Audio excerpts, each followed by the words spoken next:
What's up, world? I am Joe Henson. I'm Briley. And we Blight Love, man, and we welcome y'all to the thing we do every Sunday called L.A.M.E. Shit Different Day. We hope y'all having a good one, man. We hope y'all having a blessed day. We hope y'all feeling good, feeling great. How are you? You know what I mean? This is episode 11. L.A.M.E. 11. L.A.M.E. 11. This is special for me. This is a special one for me now that I think about it. I ain't realized that this was episode 11. I didn't either until But 11 you is said a it. significant number for me. 11 and 3. Those are very significant numbers for me in my life. But I'm a life path 11. So that's how it's very significant to me. If you know about numerology, you know about life path 11. But if you don't know about numerology, life path 11 is a master number. And it's like the number, numerology ain't nothing but the number version of zodiac. You know what I mean? It's just numbers instead of signs. But these numbers have frequencies. Everything has frequencies. Color have frequencies. But these numbers have frequencies. And once you find out what your life path number is and look at what it means, like, because it's called life path. So it's literally the path of your life and the things that you will experience, the challenges, the purpose. You know what I mean? Like the purpose of your life and the things that's happening in your life, how it will affect you depending on your number. Because just like certain zodiac signs got certain characteristics and traits, certain life path numbers got certain characteristics and traits. And it's interesting that today we're doing the 11th episode because me being a life path 11 is actually pretty relevant to what we finna talk about. So this is interesting. So that's a good segue into it, I think. So we'll go from here. This episode is not brought to you by Hardee's. But, y'all just see the star. It's not brought to you by Hardee's. But I had some of their weak ass tea this morning. It wasn't good. Oh, nah, their tea was weak as fuck. Their tea was weak as hell. That's sad. Yeah, their tea was loofy with sea prism stones It on. was good last time. Yeah, it was. But I mean, it be hit and miss with these souls. Like these restaurants like Burger King should be busting sometimes. I gotta figure out the pattern. I think it's certain hours. Certain nigga get to work and they make nigga tea. Yeah. I need to know when It'd them be niggas. a certain I need to know person. when. I need to know when that nigga at work. Certain and I guarantee you he the person, certain days, Yeah. certain time. I guarantee you he the nigga that take the trash out and do little shit like that too. He that nigga.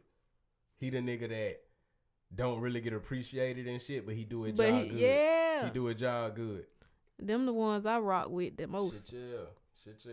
Shout out to all the underpaid, underappreciated, undervalued employees out here, man. That's actually helping making these big businesses that really don't give a fuck about us better. I love y'all. I appreciate what y'all. What the fuck? Is that a bug on my lens? On the lens?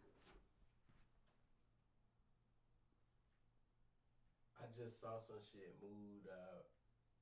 I saw some shit. I literally saw some shit just do that. Oh, it's a little gnat. I see it right there. Or is that an ant? On the chair, actually. The actual chair. It look like a spider. Yeah. Okay. I just be wanting to make sure I ain't tripping. You know what I mean? Hold on. I gotta get like a napkin or something. Tissue. Yeah. That's funny. I don't see him anymore, so I don't know. This nigga is fast. Oh, he up under it right there. Yeah, I see him. Bruh, what the fuck? Did this nigga just teleport? He probably crawled up under it. Maybe so. But... Hey, y'all, this L.A.M.E. shit different day now. So, enjoy my hunt for that bug. It's real life. He running. I don't know, because I don't really see how he would have ran when I put the tissue up there, but I ain't want to just hit it too hard because the camera and shit, but I don't know, he'll be all right. That nigga probably just teleported, because there ain't shit on the napkin. I mean, on the tissue. He might have failed. Ain't no telling. All right, so we bite. Oh, shit, my phone. Oh, man. We bite. Nigga shit. I love it. But yeah, what I was saying. Oh yeah, man, this T Hill is like Luffy with Sea Prison Stones. Like this shit is weak as fuck. This shit is not good. But this episode is not brought to you by Hardee's. But yeah, so not shout out to them. Life Path 11. So today, right, in the third installment of our love collection, because this is the third episode of a series of a collection we're doing to kind of like help couples get through their shit and figure their shit out. You know what I mean? Like, I thought I just saw some shit crawling on paranoid now. But you know what I mean? Like it ain't easy, man. And we not perfect. We got our own shit going on. We have our own struggles and battles, but we're learning in the midst of it, and we just trying to share it as we learn it. And certain stuff we already know, and we just want to help with because it's just stuff we've experienced. But this the third episode, right? So we started with the art of arguing because the relationships, bro, the argument can make or break a relationship. One argument can make or break a relationship. I know it might sound whatever, but it just depends on how that argument is had, what is said, because some stuff can't be taken back, and some stuff completely changes the trajectory of shit once it's said or once it's shown. You know what I mean? So we started with the art of argument. You know what I mean? And then we went into the comfort zone because it's a lot of times being in the discomfort zone is what leads to the arguments because somebody ain't comfortable. Somebody, some way, feels some kind of pressure, some kind of anxiety, some kind of paranoia, some kind of negative emotion or feeling that they got that's putting them in a space of discomfort. And sometimes that bleed into the relationship. So to me, the most logical place to go from here, and I ain't gonna even say the most logical because really it's just what's been in the air this week, but how do we as couples, as a partner to somebody, how do you navigate when they life shit get hectic? You know what I mean? Like, because that's when the love really matter the most. Like when she go through something, that's when my love matter the most. Like I gotta show the fuck up. When I go through something, that's when her love matter the most. She got to show the fuck up. We got to show the fuck up. So it's like, what do you do? Like, because I done been with somebody who mama passed before. And that was a crazy situation for me. Like, what the fuck do you do for somebody who mama died? Like, what do you do? How do you comfort that person? How, like, that was hard. And that was hard on our relationship. Our relationship was already going through shit at that time, but that was a whole nother, I can't even say a whole nother level, nigga. That was a whole nother building. That was the skyscraper. Like the other building, them bitches that shit just had 10 floors, but it was the skyscraper, nigga. Like, and that motherfucker was up in the 40s, 50s as far as floors. So it's a whole different ballpark when shit get that real. You know what I mean? And me and her talk about that. We talk about shit like that. Like, what we gonna have to do when the day come where like her mama not here, or my mama not here, or her dad, or my dad, or you know, or a sibling, like one of them real close home hitting losses where it's like, yeah, I ain't gonna never be the same after this. Like when this person left, I ain't gonna never be the same. So I don't know, man. People need help being navigated through that. Like, how do you move through that? What will you experience? You know, like, and that's the hard part as far as doing a podcast, because it's like there's no situation that's alike in the sense that you experience the exact same things, because it's different. You know what I mean? Like, we might be in the same situation, but how I experience it mentally, emotionally, and spiritually is different from how she's gonna experience it mentally, emotionally, and spiritually. And it's like that for all of us. It could be the same situation, but we all experience it different. So it's kind of hard to say what you're going to experience, but at the same time, there are certain things on the external level that we can kind of get into. So we just going to let God flow through us.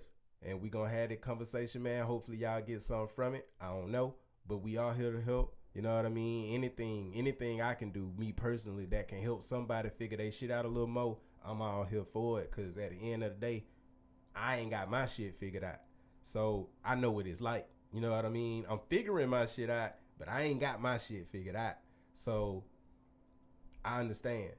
And don't beat yourself up about it. You know what I mean? Like, if you ain't handling some shit the way you think you should or the way you know you should, don't beat yourself up about it. Like, be careful with yourself. Be kind to yourself. Love yourself. Be patient with yourself. Yeah, that's what I was finna say. You know what I mean? We all works in progress. Because even if you are a person who beat up on themselves, example, me, you have to give yourself the room to know it's okay, because everybody makes mistakes. And yet a mistake that you may have made may have caused some disruption in other areas, but that don't mean it's the end of the world. So you just have to keep yourself in check, basically. Yep. Like, don't allow yourself to go into the whirlwind of negative self-talk and doubt, because you've already lost then. So, yeah. All right. I'm done. I will add to that, though. You can bounce back now. You can. I mean, the fight ain't over just because you had a day where you was negative. You know what I mean? The fight ain't over, so it ain't over. You know what I mean? If today, if you were watching this and today is one of those days where just shit it just ain't clicking, it don't feel right, you off, bullshit going on, it's just one of them days. Two things I want to say. One, it's still a good day. I know how it feel to you, but today is still a good day. Every day you are alive is a good day. You know what I mean? Because we don't know what the other existence is. We don't know where it's waiting for us. We don't know. All we know is what's here and what we got now. And I know this shit get hard, but I promise you it's worth it. And I promise you that despite all the bad going on, it's a lot of beauty around you if you just look for it.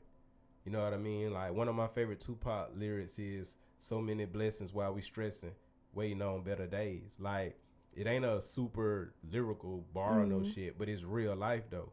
You know what I mean? Because in the song, the name of the song, Better Days, my favorite version, the one with Ron Isley. The song Harder, that's top 3 favorite Tupac songs for me. That's top 3. Cause it's just so real and it always make me feel good. As a matter of fact, I gotta listen to it when we get through it. It's just one of those songs. When we was in Jacksonville, I remember when I told you we was in Jacksonville and we was there for 2 weeks working on a project. This was like back in like 07, 06. That's when I first heard the song. And the whole time we was there, I listened to that shit. Like, I would listen to that bitch at night, laying on the waterbed and shit, or sitting in the living room and shit. Waterbed. Yeah, that was my first experience with a waterbed. I'm straight on that. I'm good on that. I'm straight on that. I'm straight on that. My cousin had the water pillows. Man, for real? You couldn't go to sleep with earrings on because you would punch a hole in it and she would wake up with a wet head. For real? What the hell? I thought it was dope because I always wanted a waterbed. But Auntie wasn't finna buy no waterbed, so she got the water pillows for a water bed. The water pillows, man. And I promise you, I thought it was dope, but trying to sleep, it ain't. It's not. Cause you just every breath. Yeah. You trying to hold your breath so you can get sleep. That shit though. And I ain't had a pillow, but I can imagine having that shit in your ear. Man, I said, if y'all don't get... She poked the hole in both of them with them earrings. Auntie ain't buy no more. She like, I was ready for you to go and bust them. But imagine sleeping though, and you just the whole time, like, what the fuck? Like, that's supposed to be soothing. Nah. Like the rocking. No. It's more to it than that. Then fucking you can't even get no groove right. Man, hell no, dog. That like they standing up on the side of the bed. They got to. They be on the floor like kids. She'll have to hold the I know you was a good girl, the so you foot ain't. of the bed. I know you was a good girl, so you ain't experienced shit like this. But I'm the ratchet nigga in this whole ordeal of ours. So I just gotta shut in, man. I ain't gonna lie. Some of my best memories was fucking at my mama's house on the floor. Them some of my best memories, dog. Just the fact that I was on the floor getting my knees rubbed up. It's just a memory. Like, but yeah, get rub burn fucking on the floor, man. I done got some good rub burn too. We've tried that. You over it because you've done it so much then. Yeah. I mean, it's just. I wanted the excitement of rug burn. I mean, not really, because I don't like how I feel after. But I mean, we good. Yeah, I mean, I don't know. I don't go into it wanting the rug burn, but I've gotten it, so I've experienced it, and I'm just like, oh shit, this shit hurt, but I appreciate the story. You know what I mean? Them dedicated back shots. It is. Them dedicated back shots, dog. Yeah, boy. Cause you know, for as the man, you know it's a good chance I'm finna get some rub burn on my knee. But fuck that. She did too. This is a sacrifice. Yeah, you know what I mean. And sometimes them covers don't work. Sometimes the covers don't work. That's like fabric too. Yeah, sometimes them covers don't work, man. I'm gonna just say this, man. A lot of the stuff that we see in movies and in shows and shit, like these sex scenes, that shit ain't like they think it. That shit ain't like it. Like the way it look on TV is not how it is in real life. Sex in the shower is not like you think that shit for real is. Like you can have some fine sex in the shower, but that shit really is hit or miss. It's hit or miss, and it depends on like how the shower made, how y'all body's made. It's factors that they make it seem like it just work for any and everybody, and it works all the time. But it's like, hell no, nigga, that sex in the shower shit. It's a good idea, but it's a 50-50 chance. It's a 50-50 chance, man. But that ain't what we talking about. But that's just where we go. And y'all gotta just know that that's just what we do. We just flow, man. But they just have to they have to give the illusion. What you talking about? The movies and stuff. They have to make it seem like this is ooh and ah. We can't show everything. Fuck them niggas. Them niggas is always fuck them niggas. Them niggas is always giving off illusions and shit. Then nigga try that shit in real life. Like, man, this shit don't work like that. Like, this whole cuddling shit, that shit ain't like the fucking movies. Ain't no way. No way. Necks and arms be tied and going to sleep. Man, niggas ain't getting 8 hours of sleep like that, bro. Y'all nigga took a nap. Folks done got hot. Y'all nigga took a 30-minute nap in that position and then said, cut. All right. And then... I'm finna turn over now. Shit, yeah. Thank you for your time and company. It was the thought that count, nigga. I love you too. You had the thought of laying in the bed with me like this. And I know you would do this if you could all night, but I know you can't. Thank you for trying. You served your purpose, sir. Thank you. Or ma'am, whoever. Like, just dead ass, because the shit just don't work. Me and Kaya done tried it. That shit. Like, we done literally tried, like, cuddling and sleeping. Man, please. Not an hour go by. Our most awkward positions, though, is when we first started dating. And I would come over and I would just have you would be laying on your side, but I'll just have my head somewhere propped up on you. Yeah. And you would just weird spots. I got in where I fit in. That nigga really do, y'all. This nigga Tetris, but this nigga here. I'm going to find a comfortable way. That nigga, like, she'll lay her head kind of in my underarm kind of sometime. And it would make me uncomfortable. Because in my mind, I'm just like, I ain't no stank nigga. But the underarm area, especially for a man, it's like, why do I ain't gonna even say that. I would rather your face be on my shoulder or on my chest or something than I make sure I don't position like my face and stuff all in it. Like, I try. But you be too close for me. I get in the area and then you'll see me scoot and nudge like, okay, that's the spot right there. I ain't finna stay up under your arm. But I will find me a spot and get there. If it ain't gonna mess She up burrows. where you're already comfortable, and if I'm finna come and lay on you or whatever, don't make that. How you say it? If I'm finna lay on you, I'm just gonna find my little spot and I'm finna get comfortable. Ain't nobody got to alter nothing. We good right here until we say we ready to move. Until my blood stops circulating in the way it's supposed to circulate, and then I'll be like, hey, I gotta move. Or until I have to go get up and pee, or get up and get something to drink, or get up and do something.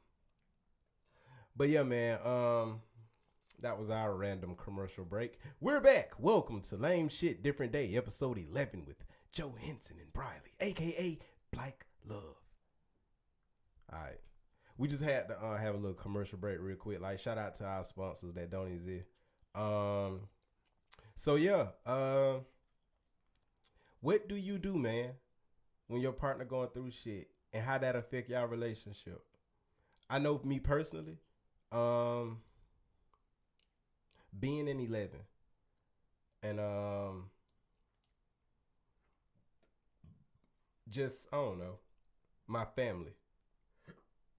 It's a lot that come with me. You know what I mean? I can definitely say I'm not an easy partner. Like, I'm easy in a sense, well, you really ain't got to worry about me. I ain't really gonna do nothing. Like, she might disagree with this, and then I will be baffled and confused and be pondering, what am I missing? But I can't think of 5 times in the 6 years we've been together that Kaya didn't had to be mad at me or was hurt by me or something that I did. You know what I mean? That she had to come to me about. Like, I can't think of 5 times. Can you? I can't think of 3. So, like, I don't do much, man. Like, I try to respect who I'm with. So I'm easy in that way. But I'm not easy in the sense of I just got a life full of shit. You know what I mean? Like, and I don't say shit in a negative way. I just say just shit, nigga. Like, shit happens. You know what I mean? And it sounds negative, but in actuality, it's just the ebb and flow of life. Like, it's just peaks and valleys. Like, sometimes it's up, sometimes it's down. When it's down, that's your shit. But your shit ain't bad, though, because imagine if you couldn't shit and just all your shit just inside your body and shit. Like, it would be bad. So the shit need to happen because it's part of the release. And I hope you following. But, you know what I mean? It's just God work. You know what I mean? Like, so I have shit. And I got a lot of shit because I got a lot of family shit. Like, I got a lot of family shit. I got a lot of family shit inside of me, and I got a lot of family shit outside of me, meaning things that go on in my family. So, her being connected to me, if I get cut, if she don't get cut, she at least feel the wind from the blade. You know what I'm saying? She gotta deal with the threat too. So, when family shit happen, it affect her. When I have my internal shit going on, because I got mental shit going on. You know what I mean? When I have my shit going on, it affect her. You know, it affects me, which means it affects her. Cause I'm not normal Carlo if I'm in one of them dark spots. You know what I mean? When I'm in one of them dark spots, I'm Carlo, but it different. You know what I mean? And it's darker. And I'm not shining like I shine. You know what I mean? Oh, I thought you were gonna say something. I was, but I didn't want to cut you off. Nah, go. We talking. It's basically what you explaining is what all of us as people go through. Everybody just have their own way and own processes of it.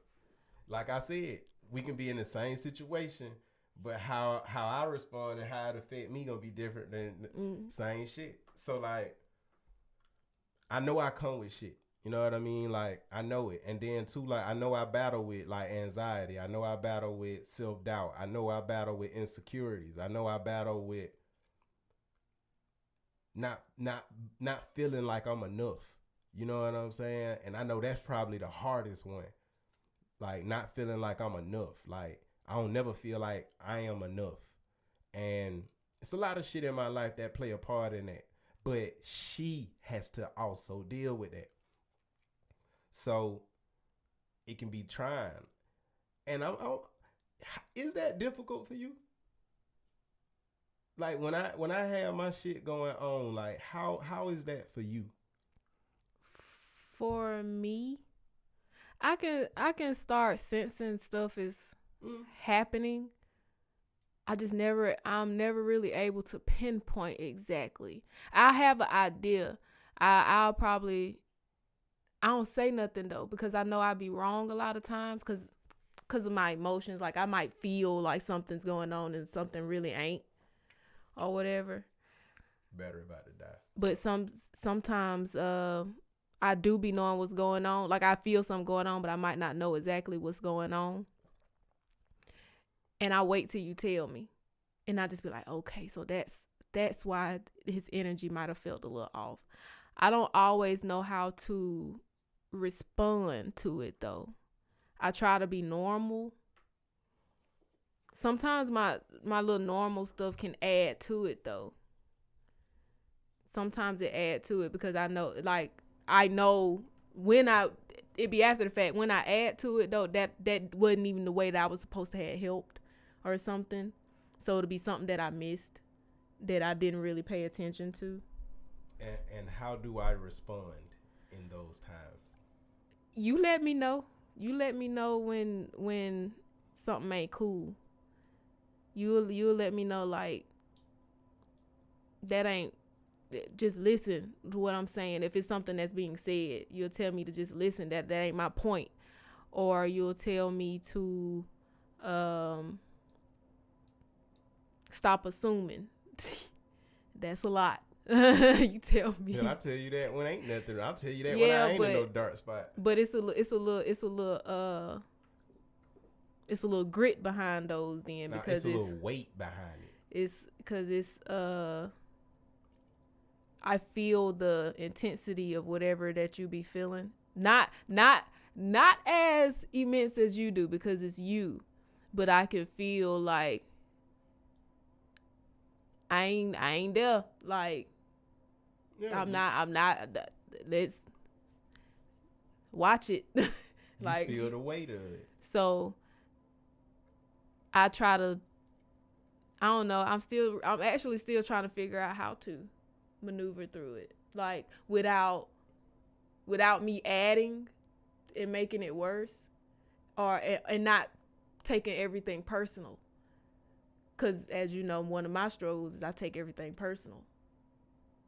So now, since I know that, I try to make sure to keep in mind like whatever you may be going through. Sometimes it don't be me. It might be something that you've been thinking on and working on with yourself. It might be something outside that could have happened that I don't know about yet, a conversation you might have had with something, you know what I'm saying? So I try to keep that stuff in mind. But I mean, at the same time, to me, you should know it ain't you. Because when it's you, we didn't have an argument or some shit that clearly didn't happen between me and you. That lets you know if it's you or not. If ain't nothing happened between me and you, it clearly ain't you.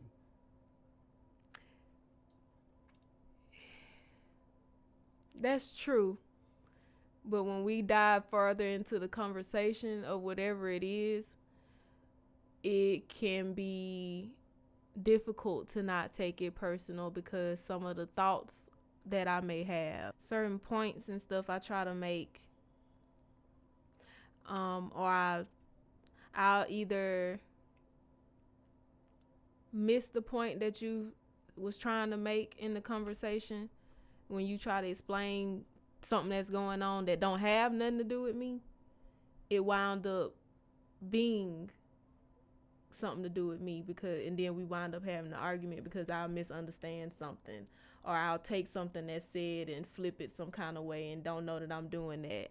Or you have a way of making it about you. You know what I mean? Even and most times it ain't about you, But I realized that you one of your battles is you internalize stuff. You know what I mean? So I recognize that. So that's why I don't really know how to handle certain stuff, because I do that. So I just try to be with myself a little bit, if that makes sense, and try not to. I basically be just trying to check myself, because I don't be wanting to add or make something worse or bigger than what it has to be. So my question to you is, as a woman, what you feel like you're supposed to do? Like, what do you feel like you supposed to do when your man like going through something? I'm supposed to be there to support and help find a solution if there is one to be found, and help you stay focused, or help you see like maybe a different perspective.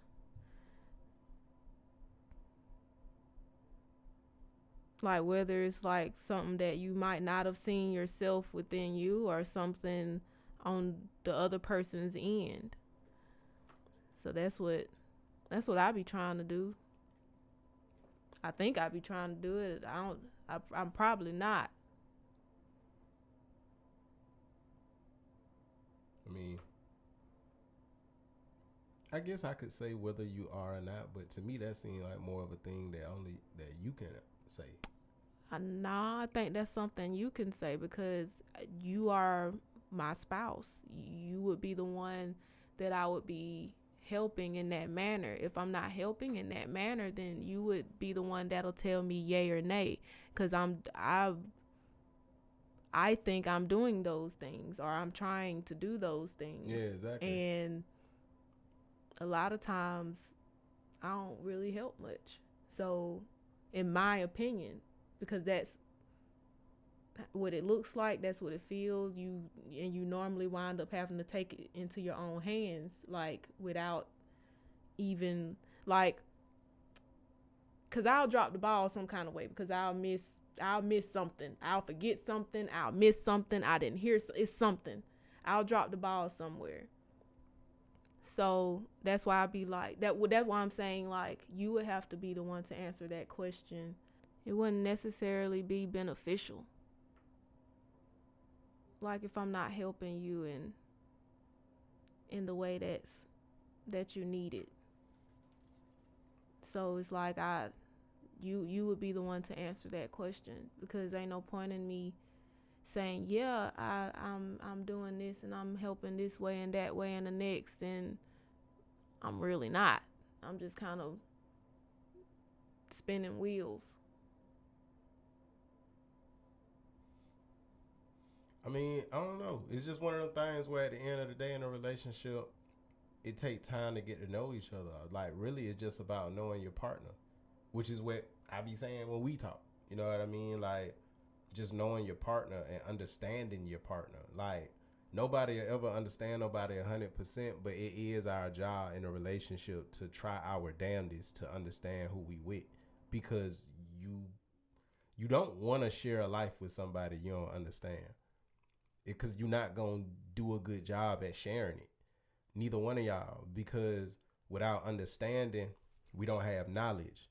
Without knowledge, we don't have understanding. You know what I mean? And without knowing, okay, if I say this, it affects her that way, I'm going to keep saying it. And when I keep saying it, it's going to keep affecting her that way. And if I don't want to affect her like that, I wouldn't keep saying it. If I know and understand when I say this, it takes her there, or vice versa for her. It's just when you know where a door is, you know where to exit or enter. You know where when you know where a door is. So it's like when you know and understand your partner, you know, okay, I can come in and step in and help here. Okay, I need to back off here. Okay, I need to do this here. Okay, I need to just chill right now. Okay, I need to try to talk to him and see if they're okay. Okay, now he the type that needs space. Let me let him get like you know how to respond when you know and understand your partner. Unfortunately, we live in the ego era where everybody so focused on themselves that they don't take out the time to get to know their partner. And if you don't get to know your partner, how can you be a good partner? The whole role of being a good partner is mainly predicated on how well you know your partner. That's what I learned from playing basketball. You got to know your team. Why would I pass the center the ball at the 3-point line if I know he can't shoot threes or dribble? You know what I'm saying? Why would I do that? He the center. I need to wait till he get in the paint. When he get in the paint, now he's, I don't want to say useful, but now he can be used the way he was intended to be used, which is in the paint, unless you Dirk Nowitzki or somebody. You know what I mean? But so I don't know. It's just when you know the people around you, you can better play your role amongst the people that you're around. But you also have to know how you affect other people. So my issue has been not really knowing in what ways I affect people. Since we're talking about relationships, how I affect you. So I don't be knowing until after, like when everything just be like, every shit done hit the fan. But ain't that usually how it go though? Yeah, but I'm learning now. Well, I'm accepting. I'm open up my eyes and accepting, like, yeah, you do that. You do that. And you don't just do that in this situation. Do what exactly? Well, I'm not talking about anything in particular. All right, I just want to make sure. But just whatever, I guess, negative that I would add to it, whether it's an emotion, whether it's an action, whether it's, you know what I'm saying? Like, what am I adding to this that is not beneficial or helping? So, because nobody really wants to be a hindrance or anything. Nobody wants to be the one that makes their loved one be more pained in any way, you know? So you just got to figure out, like, you got to, like I was saying, like, you got to know you and in what ways, you got, like we was talking about earlier, you got to know your strengths, like what you're strong in, and is this something that could be utilized in this area? Like, is this strength you need to use for this situation, or do you need to use something else that you have? Or, you know, So, and see, I'm learning my weaknesses, but I'm also learning that even some of my weaknesses actually are my strengths. They're not balanced. My shit ain't balanced. So I'm trying to figure out, like,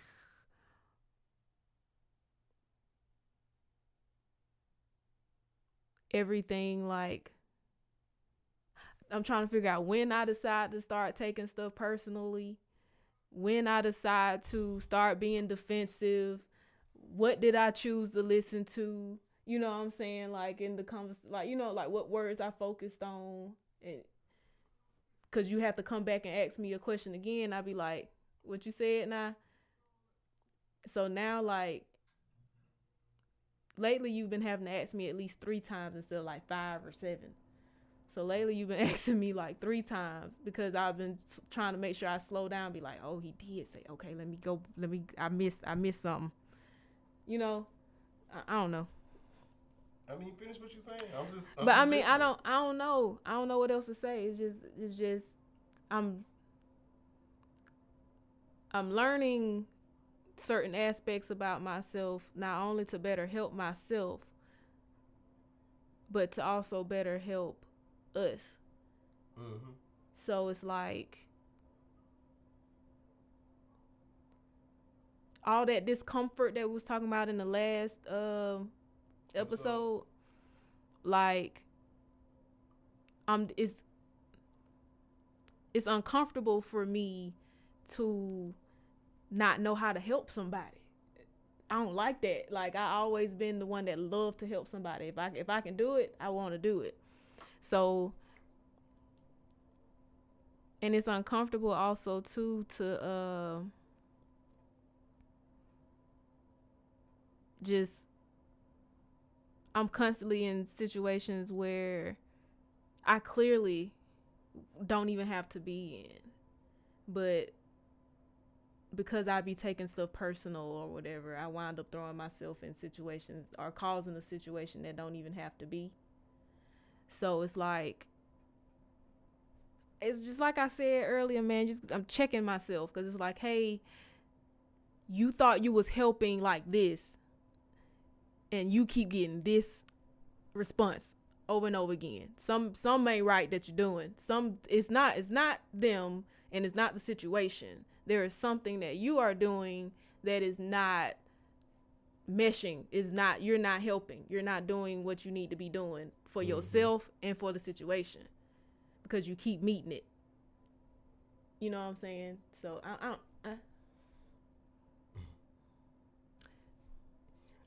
Earlier you was talking about like asking yourself the wins and the wits, but what about the why? I didn't say why. No. Like, what about the why you take it personally? Well, I thought I said why. No. But the whys too, because that's where it starts. I thought I said why, so I'm kind of baffled. maybe I meant to say why, but I mean, nah, you can finish. I'll say what I say when you through. But the whys, I know a lot of those, if not all of them, stem from like long time ago. However, I conjured up whatever situation that I'm some kind of way made it seem that situation was similar to. I guess emotionally. I would say emotionally. I guess how I would really just have to figure out why, because I'm trying to make sense of what I'm saying right now, but I don't even have nothing really to try to bring a why to, so I'll just be saying random stuff. But I know I would have to figure out a why to why I take whatever it is personal, whatever the thing is in that moment personal, because it definitely stems from long time ago when I was little. I might have conjured up something myself to try to make it be okay with myself, or I might have conjured up something thinking I had all the puzzle pieces and I don't, which is still the same thing what I said before, because I mean, I was thinking like a child. But you don't ever go back and rethink those things, you know what I'm saying? Because you think you know, like you've been doing it your whole life, so you don't ever go back. Well, most people don't ever really go back and rethink those things. And see, that's strange to me, because I've done that my whole life. That's why I said most people. Like, because I knew if I would have kept it how I said it, you would have been like, I don't. Because, like, I mean, but I don't know. Like, I know we talk about, like, being present and paying attention. So I don't know if you pay attention or not, or notice any of this. But, like, I come back to stuff after like days done passed, and I might mention it. Like, it might be something that might happen Sunday, and Tuesday I'll come to you and say something about it. I do notice it. You know what I mean? But like, I'm just one of them people. I know hindsight 2020, and I believe it's a wasted experience if I don't learn from it. No matter if it was good or bad, it's still a wasted experience if I don't learn from it. So I always revisit shit, and I've always been like that. I've been like that since I can remember. I actually don't know me not being like that. I revisit shit. You know what I mean? Because one thing I think happen in life a lot of times, man, I think we just don't be present. We just don't be present. We don't be present. And we don't see what's happening right there. It be right there and we don't see it because our mind's somewhere else. We get distracted so easily. You know what I mean? Like, our mind be somewhere else. But to your point though, as far as your why, what do you think it could possibly be? Because in your family you kind of was the one that, in a sense, you was the black sheep. Yeah, I was to myself a lot. I mean, I spent time with my cousins and stuff, but that ain't what I'm saying. I wasn't the usual. I wasn't the usual. But see, that's true, but that ain't the point that I'm making. Like, that's a different side of the cube. The side that I'm speaking on and touching on is actually like the fact that you were the black sheep and your family kind of looked at you, at least from what you tell me, like your family kind of looked at you like the problem. You know what I mean? Like, you the problem because you cry or whatever. They might not have, but it really felt that way. That's why I say from what you say, because I ain't never talked to no other family member about it. So I can't say factually what's what, but I know you're not no liar and I trust you, but I also know your emotions color your perception. And so I ain't leaning on no side. I'm just in the middle, just giving what I see from what you told me. But from what I can see, maybe since you were little and you were handled that way or felt that way, that you built this belief within your subconscious all these years that, hey, I'm a fuck up. I'm the one that fuck everything up. I'm the one that make everything go bad. I'm the one that, it's me. I'm the one to blame. Yeah, because even if I wasn't, I got blamed. So that's your why. Right there. So the real thing is, can you change how you see yourself? Because you're not a fuck up. You do fuck up, but you're not a fuck up. I can. It's just, it's a process. Are you in it? Yeah. Yeah. I just started, but I'm in there.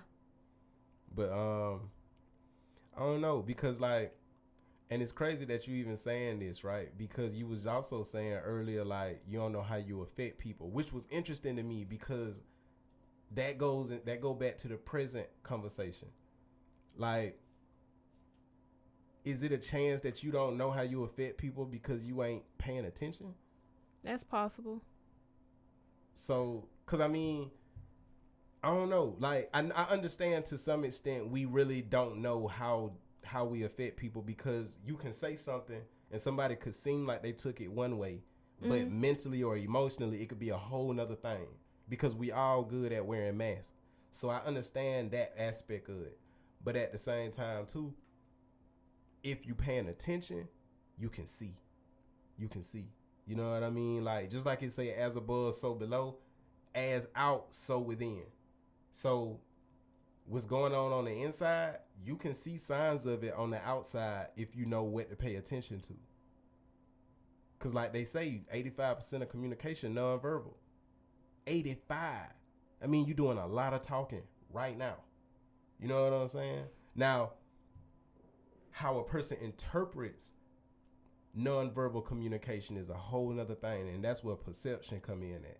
Because if your perception of this person is negative, when I see that look on your face, which ain't negative at all, I can take it and flip it and make it out to be a negative thing. You know what I'm saying? So like, and then you got the same issue with text. When you text somebody, it's the exact same problem. The only difference is one is through a text and one is through you just sitting here. But either way, it's a person projecting their perception of you into how they interpret what you're saying or doing. Because when you text people, the reason why it ain't good to text people, if that person look at you and have a negative view of you, everything they read you say gonna be negative. Everything. If you text good morning, they gonna take that as, oh, look at this nigga trying to good morning. What you trying, like, they gonna take it like that because they see you as a negative person. So they gonna read all your texts negative. And I try to tell you this with your family and shit. But like, yeah, that's because they if view a person, me as negative. if a person view you like that, that's how they're gonna perceive you. Damn near no matter what you do, you just gotta go through the process of, okay, I know you think I'm this, but in due time you'll see I'm not. But you also gotta be transparent and intimate with them and allow them to see that you're not. If you don't let nobody see that, people ain't gonna know what you don't show unless they looking to see it. I look to see because that's just how I'm wired. Average people ain't doing it. Average motherfucker, again, this the ego era. They more focused on them than you. They might perceive you, and I'm speaking for anybody. They might perceive you, but in our actuality, how they perceive you got more to do with them than it do with actually you. Which is actually what we talking about for you. Because I can come to you with a problem or express something that's going on with me, and it might not have nothing to do with you, but in the midst of me trying to communicate that to you, we get in an argument because you have a way of making it about you and internalizing it and making it like a Kaya issue when it's like, but damn, like, this ain't really, you ain't do nothing. You know what I'm saying? Like, and even in the times where you not the cause of what I'm, first of all, I don't feel like you ever really the cause of what I'm feeling, because I don't feel like nobody had control over our emotions but us. But when you happen to be part of the trigger that might send me in them dark spots, in my mind, I don't look at it like it's your fault. In my mind, I look at it like, okay, she got used. She got used. But it's my fault, though. It's my fault. Because this my gate. I got to decide what I let in and out of my gate. So if I let negativity in, that's my fault for not manning the gate. You know what I'm saying? When I saw this negative shit happening, I was supposed to go to my post with a gate open and closed and make sure that bitch stay closed. I'm supposed to do that. That's how I look at it. But I don't always do that. And that ain't always easy to do. But I don't ever look at it like it's your fault. The only thing that I honestly consider your fault, it just be like, you don't control nothing, but you can control where your attention go. That's what I hold you accountable for. Your attention. Your attention. If you misperceive something, that's cool. That happens. Humans do that. But you do have control over your attention. And if you choose to not pay attention all the time, ain't nobody fault. Ain't nobody else I could blame for that. You know what I'm saying? So that's literally the only thing that you really would have to take personal with me. You hear that? What am I listening for? I just started hearing a ringing sound all of a sudden. It's fading out now. It came, and it just faded out. You might have heard what I was telling you I was hearing. Cause I hear ringing around here sometimes. And it don't last long. But that's what I would say though. You know what I'm saying? Like that's what I would say when it come to you. Like, that's the only thing I would blame you for, is just not paying attention. But even then, I understand, like, it's a lot of distractions in life. But that still go back to what I was saying earlier. Like, in our conversations and stuff, I might say something or do something or don't say something or don't do something because I miss a whole nother side of something. So I'm not paying attention. And that's usually where our conversations will go south. Yeah. Because I didn't listen correctly, or I you know what I'm saying? So that's why I was like, I'm still trying to figure some of that out. And then I know too, sometimes, like, a lot of the situations we talk about, it might not be about me, but the characteristics of that person are the same as me. So I see myself and I see the issue. And that's why I be like, like, dang, okay, well, so I be trying to figure something else out. And I try not to make it about me, actually. I really do. That's something that I discovered that I didn't know I did until you brought it to my attention a few years ago. And I was like, I didn't know I did that. And I still do it. I don't know how to stop it just yet. Yeah. Sometimes now I just try to make myself be quiet. But anyway,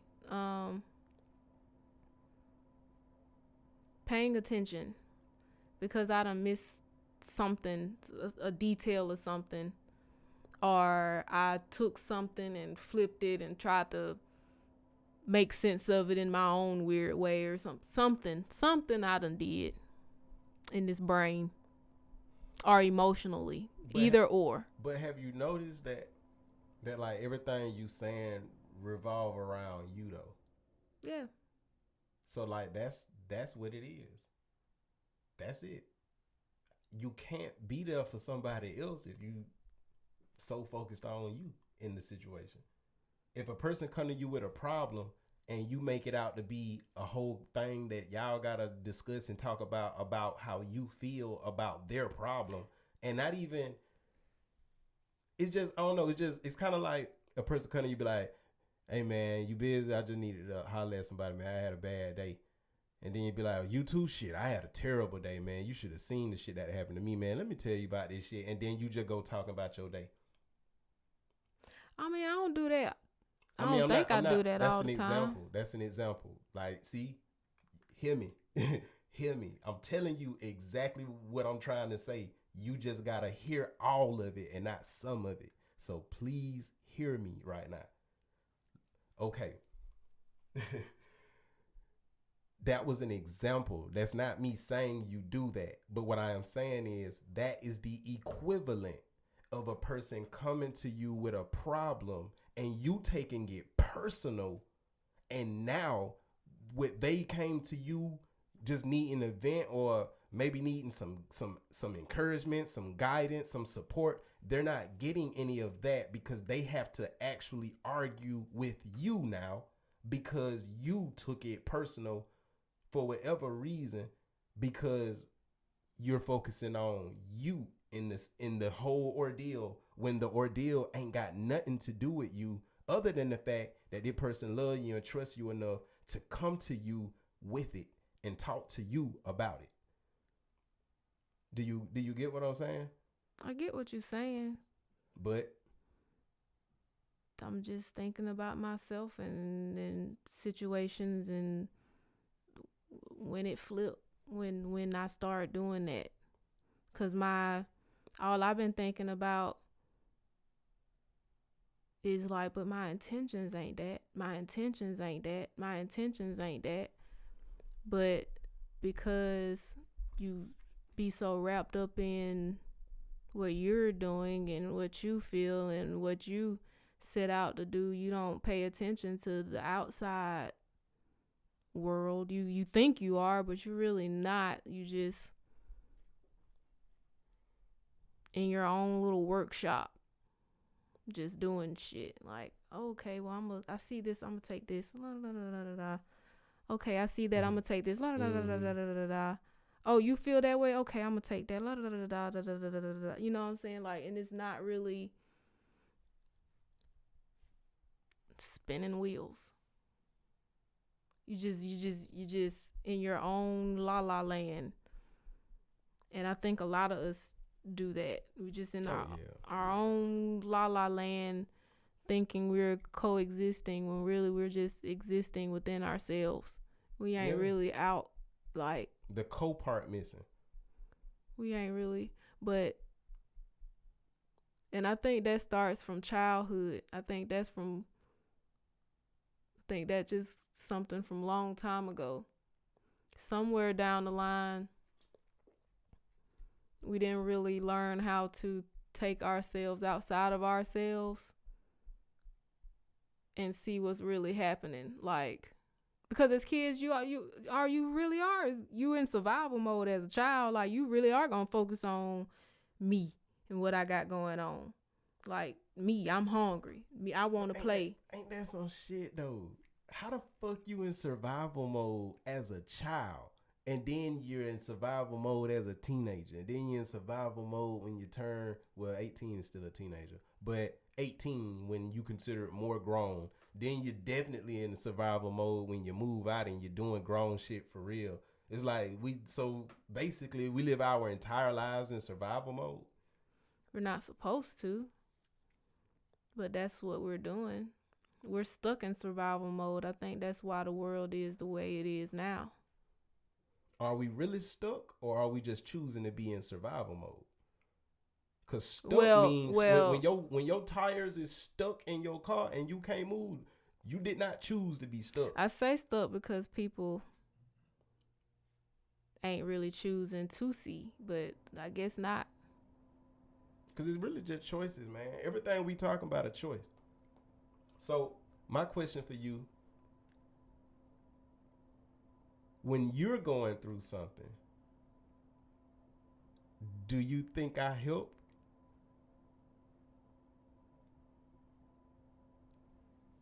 Yeah. Are you sure? Yeah. I'm positive. I don't make it worse, because I know, like with the phone number situation, I could have maybe I made that worse. You didn't make it worse. I just like what we said in previous lives or episodes of the podcast.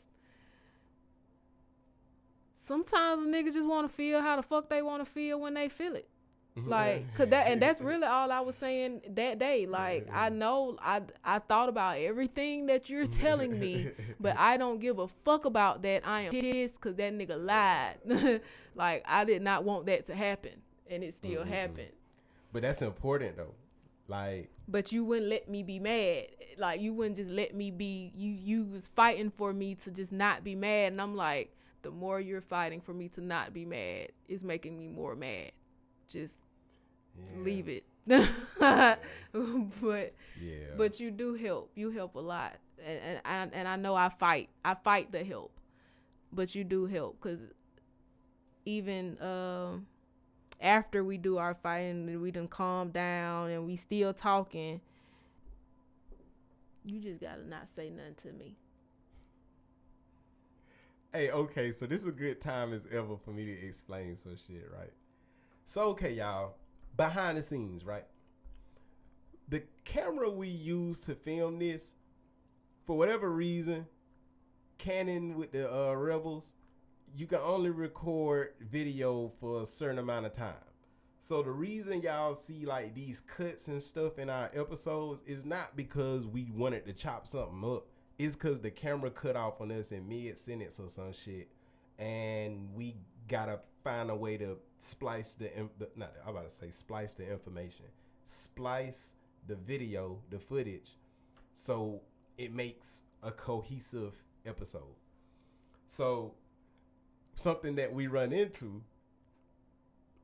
is when the shit stops, you gotta remember what your point was and what you were trying to say, because we have to stop it and then start. Once it stops, we have to start recording again.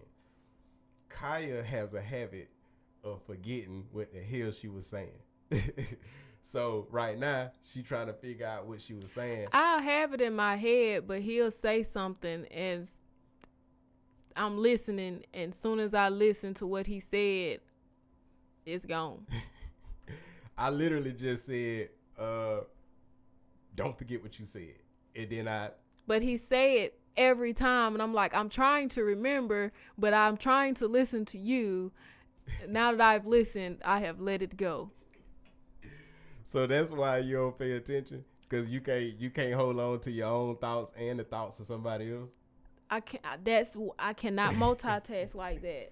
Like, I really be trying my best. You'll hand me your phone and be like, look at that, read that. And then you'll start talking about everything that you thought and all the thoughts that you done had from what you sharing with me. And I'm like, I haven't even read it yet to even chime in. So I'm trying to read and listen at the same time. And it is very hard. So I'm reading, I'm seeing the words and I'm going down, but I'm like, I'm really not taking in what I'm reading because I'm taking in what you're saying. So if I were to cut this off what you're saying and read, I'm not taking in nothing of what you're saying. So then I'll wind up saying something. You be like, yeah, I just said that. And I'm like, I didn't hear that. So so it'd be hard. I can't. I thought about this about 3-4 days ago. Like I really have a hard time with reading and listening and stuff like that. So I and walking. So I have to, because I'm moving. You have a hard time. I can't read and walk because I'm moving. Like if I'm walking, my hand moving with it. So it's like my eyes. I have to slow down. Hey, but look though. That's just like walking and chewing bubble gum. I can do that, but reading and walking, I can't do. This shit funny though, cause like that shit drive me crazy. Oh my God, that shit drive me crazy sometimes. Oh my goodness. That's why I just try to wait till I get it. And I know it does because it plays on your patience. But that's why I just try to, whatever I got to do, I just wait till I sit down in the car.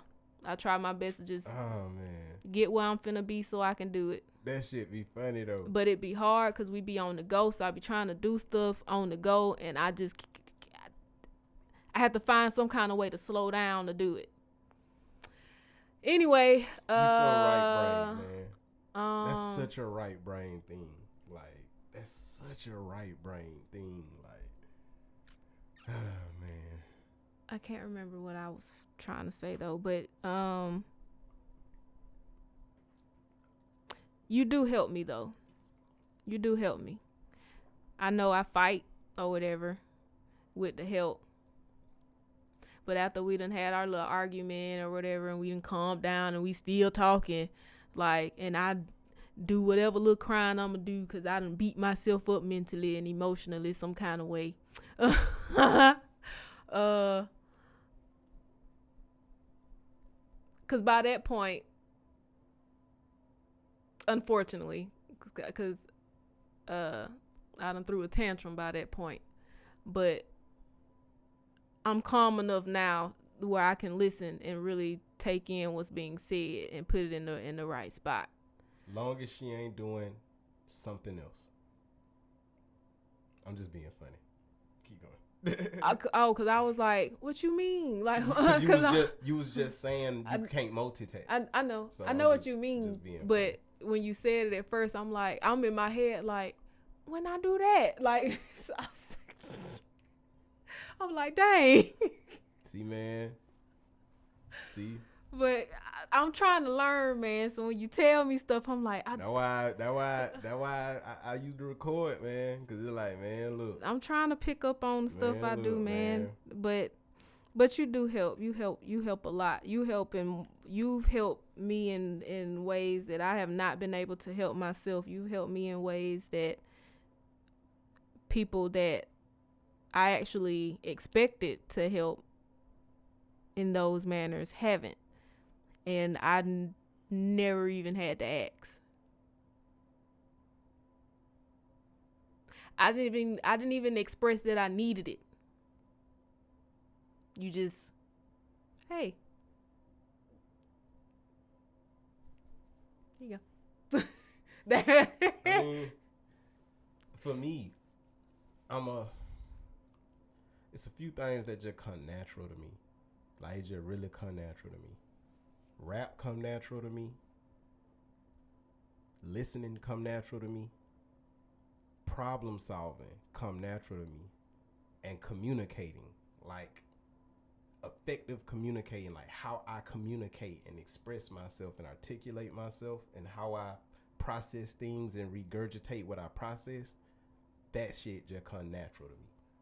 Like,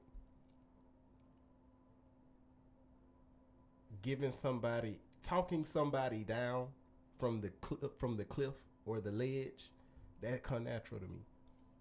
Cause like I was just saying to you last night, my natural shit is the dark shit. You know what I mean? Like, it's the dark shit. I'm the black on our yin and yang. So the dark nature of shit, I'm tapped in with it. I'm tapped in like a motherfucker with it. So when people go through shit, they in my element.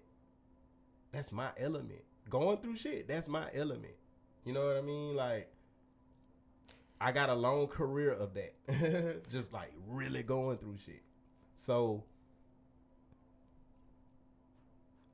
the way God wired me, I'm wired to be a good problem solver. The problem with that is sometimes the problem don't need to be solved by me. Sometimes I don't need to have shit to do with the process of solving it. Sometimes I just need to stay the fuck away from it. Sometimes it ain't mine. And because I love and care about people, and because I'm so passionate about being in that dark place, because I've lived there my whole life, it's a lot of passion and conviction driving me to help. Choose your battles wisely. Oh yes, and I do, but it's not my battle. When I try to step in and help, that's not me taking on somebody's battle per se. It's just God got its own plan, and the plan might not be for Carlo to unveil the solution. So when I try, at the times when it's not for me to unveil it, it never lands on listening ears. It always lands on deaf ears. Because if they were listening, it wouldn't go the way God wanted to go. So it's almost like God put in their spirit, ignore this nigga, man. Fight back with this nigga. Do whatever the fuck. Don't hear this right now, because I don't need you to hear this right now. But this nigga he just saying this shit. What that was, we read. But that's I don't mean to, I'm about done. But that's a two-sided class though. Because on one end, the person has to learn how to be receptive to the truth and positive, real information, no matter what they got going on. Because you don't know when God gonna tell you the truth. You don't know when a realization gonna come. You don't know. You just gotta be open to it whenever it comes, however it comes. You know what I'm saying? So, and that's how I live. But that's something that I've learned and noticed about life. You never know when God gonna talk to you through somebody, and when God gonna drop some shit on you that you really need to hear. So it's good to always be ready and prepared and open-minded and listening. So that's a classroom on that end for that person. But as me, or the person that's actually giving the advice and the person ain't really taking it, or they fighting back or getting defensive, we have to go through the class of how to not take it personally. Don't take it personal. You trying to help, because it hurts to be hurt, but it hurts worse when you're hurt when you're doing something good. It hurt worse. I don't care what nobody say, that shit hurt worse. It hurt worse. I done had people try to tell me, nah, nigga, that shit hurt worse. Being cheated on when you've been faithful hurts way more than being cheated on when you know you've been cheating. Way more. Because it's betrayal then. Mm-hmm. It's real betrayal then. Because it's like, bro, I ain't did no shit like this to you.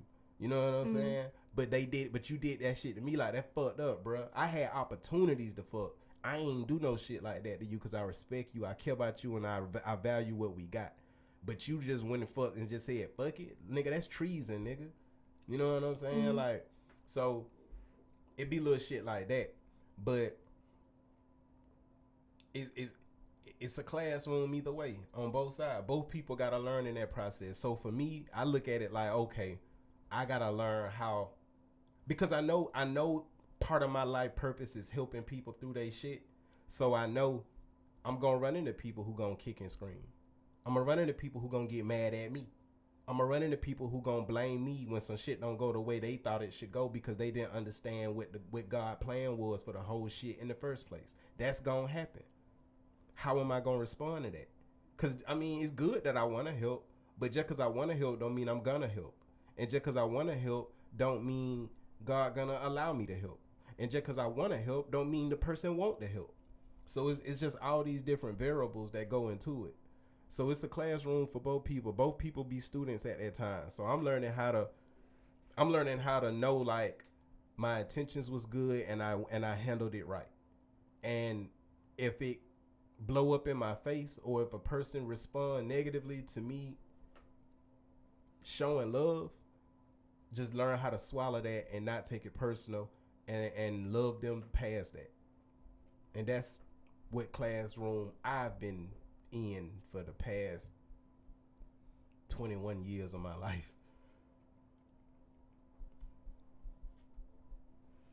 When you said it last night that you was a dark side of the yin and yang, I didn't believe you. I thought I saw myself more of the dark because I did too at first. I speak more negative than you do. Like I did too. I thought the same shit.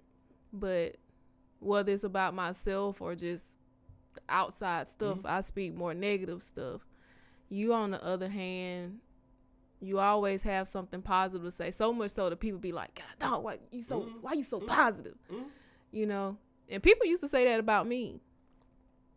But I think what it is, since you understand the darkness, that little white spot in the yin and yang, that's what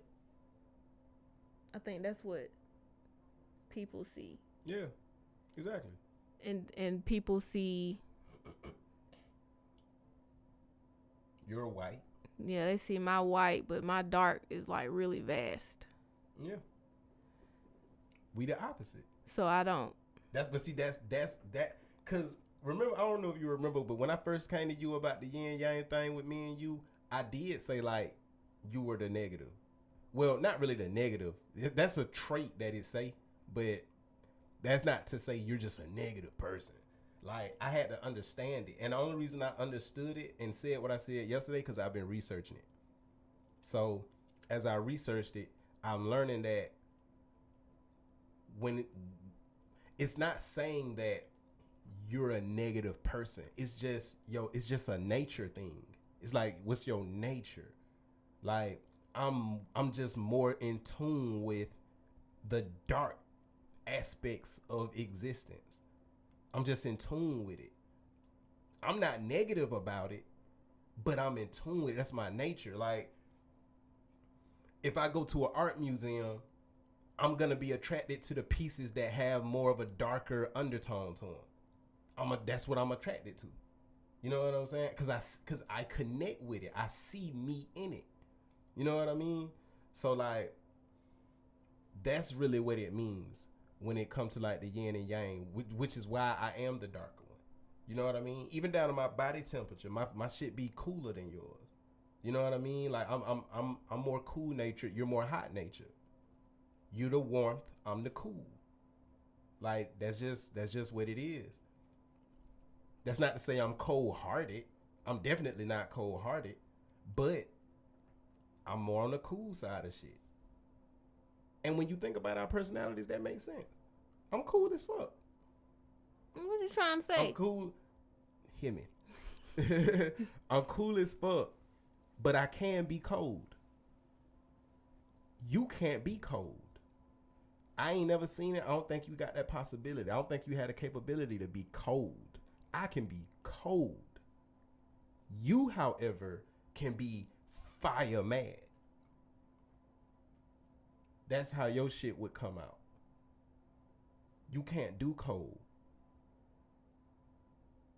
I only can say that, and I only say that because I've seen situations where you could have did cold and you didn't do cold, which is great. You weren't supposed to be cold, but I just know that with the way your heart wired, the way you're wired as a person. Because you done been in the dark, but you ain't been in the dark. So you got a lot more of your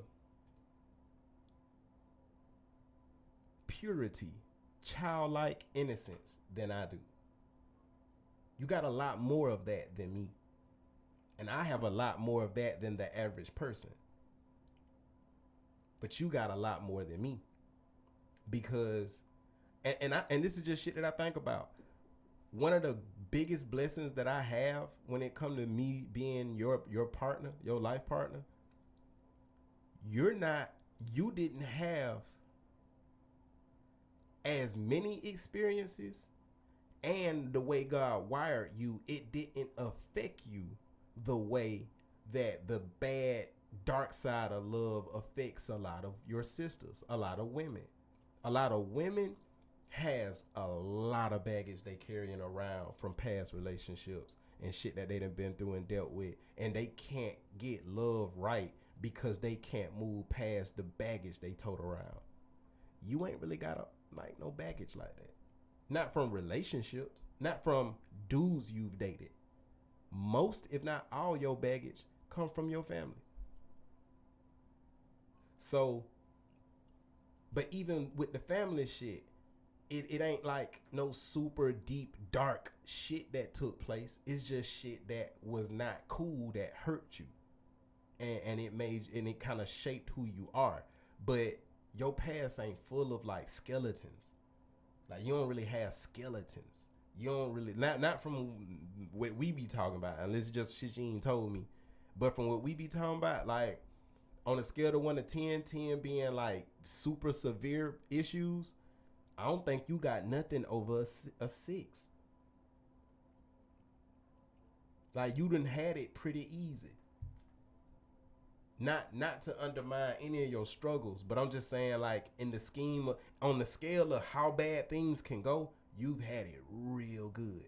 You know what I mean? Like, so you don't have the darkness I have. I'm the opposite. So on my scale, like, nigga, like, I'm like 8-ish. You know what I mean? Like, I done seen some ugly shit. You know what I mean? And I done experienced like some really, really, really low lows. So I got a good idea of how ugly life get. So because I know that, I'm not don't take this the wrong way. You being gullible is a sign of the fact that you didn't go in the dark like that. Because once you go in the dark, you lose gullibility. You're not gullible. When you for real be in the dark and been in the dark for a while, that gullible shit go out the window. Cause you start questioning shit a lot more. You start looking at shit different. You just don't fall for shit just cause a nigga say it with a smile. Like, you look at shit very different once you really, really been face to face in the dark with the dark. So because you ain't have a whole lot of like just super whatever shit go on, you still got a little bit of your gullible shit. And on one end, it could be a bad thing for you because a person could take advantage of that if you ain't careful, which is what I be talking to you about. But on the flip side, though, it's a blessing that you got that. Because that mean life ain't broke you too much. You know what I'm saying? Like, that mean life ain't broke you that much. But I don't know. It's a good thing to me. And I appreciate the fact that you have it. You know what I mean? Like, of course, there's areas where it kind of bother me a little bit. That like, damn, like she just go with shit, and it be shit she don't need to go with sometimes. Like, that just be in my head. Like, damn, cuz you might not need to just follow that blindly. You might want to think about that, look into that, peep that, see what's up with that. You know what I mean? But I understand that that's your childlike innocence, and that's something I love about you. If I remove your childlike innocence, I wouldn't love you, probably, to be honest.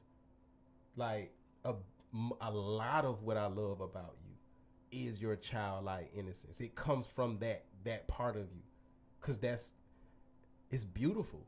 You know what I mean? Like, it's dope as fuck.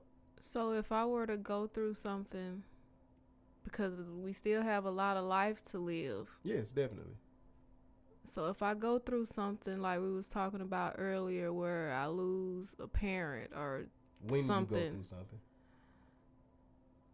and my innocence is gone,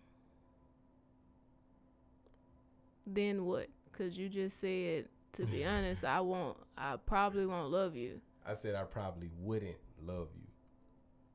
Wouldn't. That past tense is very important, because what I'm explaining to you when I say that is, when I met you, before I knew your story, the things that really attracted me, and it's a lot of shit, but I know a good portion, at least half of what attracted me about you was your purity, your innocence, how genuine you are, the fact that you're not bitter, the fact that you're not like mad at the world and just unpleasant to be around because you just negative as fuck. You know what I mean? Because you had bad experiences with dudes or whatever. Like, I love the fact that you're still a good person. You're still a good person. You still have love. You still caring. You too caring. I love that though. You wouldn't be all that without that childlike shit. It'll be gone. You wouldn't be like that. You could be caring, but it would be different. So when I say that, that's not to say when you go through something and you not the exact same person no more, that I wouldn't love you. Fuck no. I'ma always love you at this point, nigga. Once I'm in there, I'm in there. Cause I know things change with people. I know that, but you took what I said the wrong way. But I know that. Okay. It's not gonna change. It's not gonna change. I know you gonna go through shit. I know your parents ain't gonna live forever. I know what the fuck type of mountain that's gonna be. I just think about the fact, like, what if one day my innocence is just not there no more? I don't know what would be the thing for it to leave, if that even ever happens. But that is a thought that I've had. Just like, what if my little childlike quirk that everybody clings to, that I love to, because I love my youthfulness. But what if that's gone one day? Well, if that's, so then what? Like, it's like, so then you will know. So how would I be as a person? Like, I don't know. I just feel like it. I don't know. It just feel like it'll be blah. Like I'll just be a blob. Or so I don't know. It's just a. Nigga, you be blah now. With the childlike innocence. Which is why I said I would be more of a blob. I don't think so, but I don't know. We don't know, man, but I can tell you this. I'm here for it. Like, I'm here for it. I don't know because I haven't met that part of you. So I can't even say. All I know for a fact is you going through something is not going to make me be like, oh, I don't love her no more. Hell no. Fuck no. Hell no. If that's the case, I would have already done that. You go through shit now. A lot of it be self-inflicted, but you still go through shit. So, I mean, and you've changed since I've known you. You ain't the same woman now that you were when I met you. When we started, you know what I mean? Like, you ain't the same person. I'm not the same person. We've already done a lot of changing. I'm here, man. Like, the only reason I wouldn't be here is if you just really got on some fuck shit. Like, if you got on some real fuck shit, I'm out. I'm a bounce. I'm a trampoline like hell on your ass. But, and when I say fuck shit, I mean like shit like betraying people, like being disloyal, like lying, like blatantly lying. Like, I ask you something and you know damn well what the answer is, but you gonna tell me some other shit for the sole purpose of deceiving me. And I have to say that because we've had arguments that blew the fuck out of my mind because I asked you something and you knew what the answer was, but you interpreted it the way you interpreted it. It was very different. So you still ain't answer it truthfully, but you didn't answer it truthfully because you just misunderstood it rather than you understood it perfectly and chose to lie. That's very different. You know what I mean? That's fuck shit. Like, I know exactly what you asking me and what the answer is, and I know what you mean. I know what you're looking for. But get what? I'm finna lie to you because I want you to believe this instead of that. You be feeling like it. It be feeling like what? Like I just did some whole other shit. But you gotta like, but that's what I'm saying. Like your shit self-inflicted. You emotionally, how I would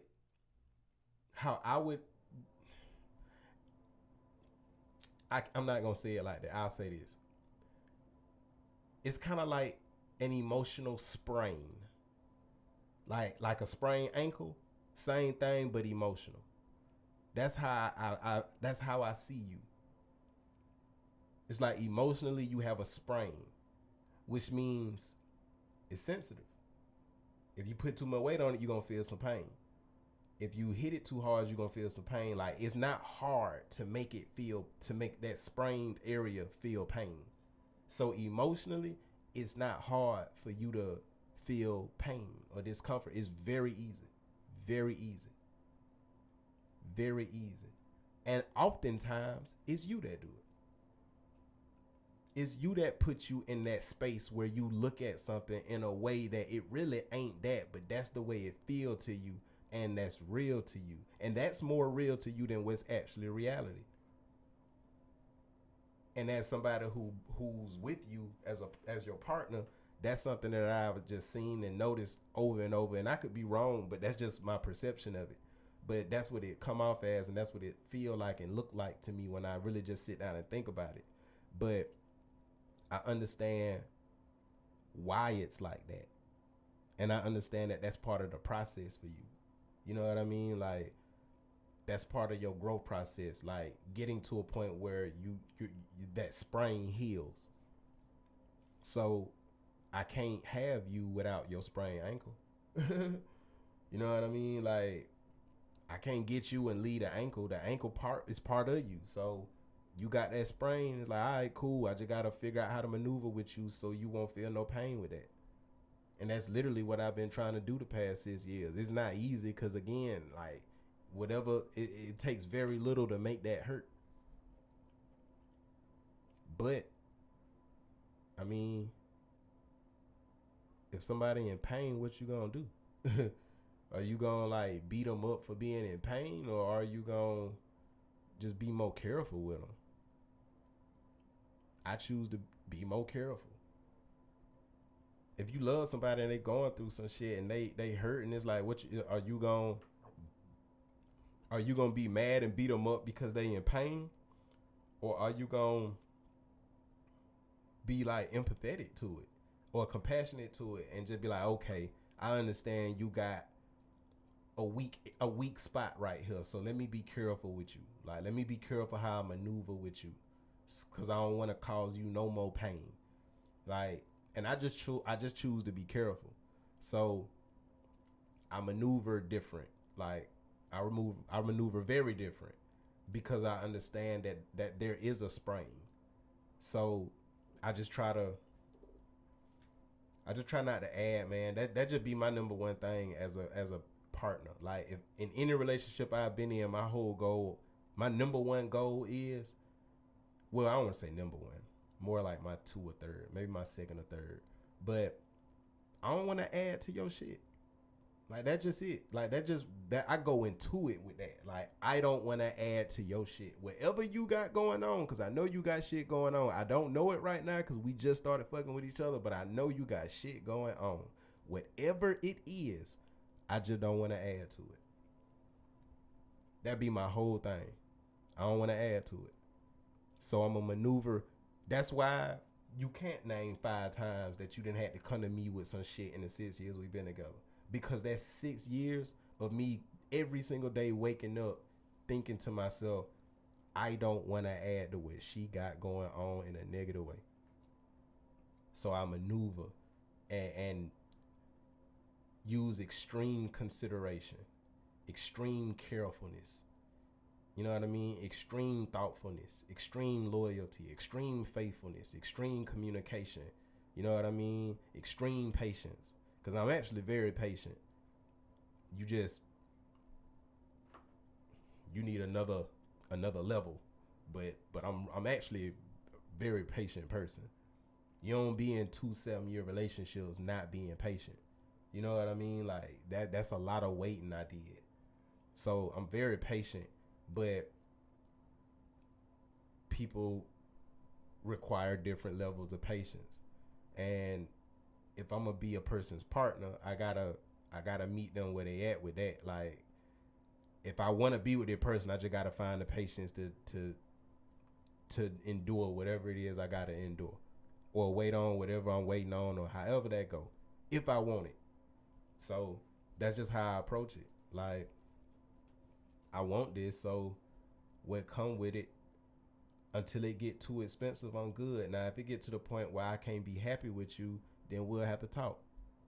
But that's gonna be on you though, whether I can be happy with you, because I'm doing what I gotta do on my end to make myself happy. But if every time I go and make myself happy, if my partner makes me unhappy, then that means I'm just in a daily fight with my own partner to be happy, and we supposed to be sharing a happy life together. You know what I'm saying? So like, and I'm talking about me, but this is for anybody. They go for anybody. Like, anybody watching, like, they go for y'all too. Like, at the end of the day, you should be the type of partner that don't add to a person's shit. That's what killed me about cheating and shit. Like, that shit, nobody has ever cheated because they needed to. Nobody can say, oh, I needed to do that. You chose to. Which means ultimately you chose to add to this person's shit. Like, the bad things that they got going on in their life, the things that hurt them, the things that keep them up at night, the things that make them struggle, the things that make them cry. You literally chose to add to all of that. And you ain't add a little bit. Cheating ain't no fucking cherry on top. You took some big heavy shit and just dropped it on the top of all the shit that they pile of shit that, cause everybody got a pile. Everybody got a pile.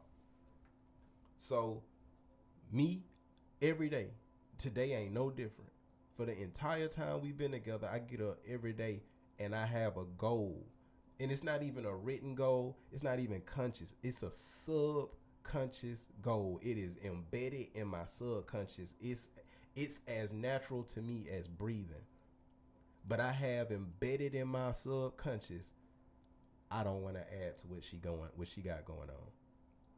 And it ain't just you. I'm like that with anybody. Everybody I know, that's my whole thing. I don't want to add to what they got going on. If you got whatever problems you got, I want to be somebody you come to that don't put more weight on it. I want to take weight off. I don't want to add. That's my whole shit. Like, even with business, when we started doing L.A.M.E Voices, I didn't want to add to no negative shit. When negative shit happened, I just took my hand off of it.